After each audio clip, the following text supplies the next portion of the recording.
the biggest mistake most recruiters, especially new recruiters, make is they'll just take any business and they'll get so excited when they get a call and the guy, these companies, like these managers at these companies, they're clueless most of the time. They have no idea. They know they need people, but they don't even bother to understand what the hiring process is internally. Half the time, they never even talk to their HR director to find out if they can even use a staffing agency.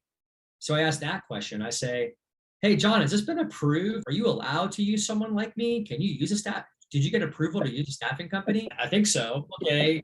Did you talk to your boss about this or anyone in HR? No, I should probably do that. Yeah. Why don't you do that and then get back to me? I've had a lot of those. Really? I don't hear back from them. Great. Like, whatever. I don't like, not great. I will follow up and I'll say, hey, were you able to talk to HR? Oh yeah, it turns out that we've got a pretty tight budget. We can't pay a recruiting fee for this. Okay, I'm glad we found that out now. Versus midway through the process when I'm recruiting for you, which is what most recruiters do. They'll take your business. They're so excited. They'll work for days, months, weeks. And there's so many stones they left unturned and didn't ask in the qualification process. Yeah, and I think before at the time talking with you through these videos and over time, if at first before even learning from you, I would probably do the same thing if I heard, hey, yeah, I'm interested. Okay, I'll send you the thing. I'll be so excited. I won't even ask the questions, and then I learned from you, hey, make sure you ask that the decision makers come on. If there are any partners, decision makers, make sure they're on the call because you're gonna waste a lot of time with someone who just wants more information. Absolutely. Yeah. Yeah. My company before, I had hired someone who came on and she was just like a people pleaser and telling yes to everybody and taking everyone's business and then making our recruiters work around the clock, and it was all for nothing. Or if they were requisitions that were so hard to fill, I don't want anything to do with those. Like if they've called it out to a few recruiters and those recruiters can't find a candidate, like I don't want to be your saving grace. I have no desire to be that person for you. I'm not looking to be the hero here.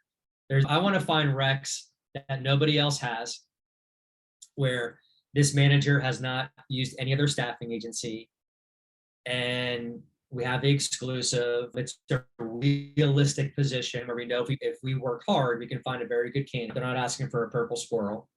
And those are the best type of recs. I mean, like when you can figure that out, of course, that's like what every recruiter wants. It's not easy to do, but that's what you should try to do, is get good quality clients and good quality requisitions so you can scale your recruiting business.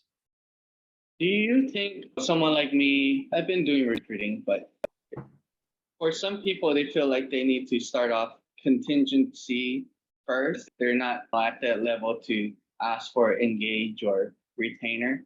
Yeah. Is that kind of like a BS thing? Or because when I'm listening to your videos and I was like, I don't want to go through all that contingency headache. I just ask for the engagement and explain why it's better, and then you get the exclusive. But yeah.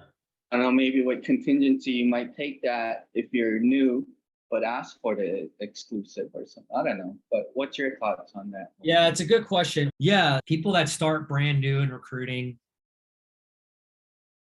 it's tough to have them step right into retain search. Understanding recruiting can take a year. Okay. To be really good at sales. And you would need a mentor or a coach. That's what I had back in the day. I would have been dead in the water if I didn't have one or two people in my life that taught me how to do recruiting and taught me what to look out for. That was the biggest thing. Hey, look out for these things. Don't get caught in this trap. I'm trying to teach a brand new person to have the confidence to pitch retain search or engage search to a client is challenging. I recommend any recruiter, when they start their own recruiting agency, they should just work on candidates and have conversations every day with candidates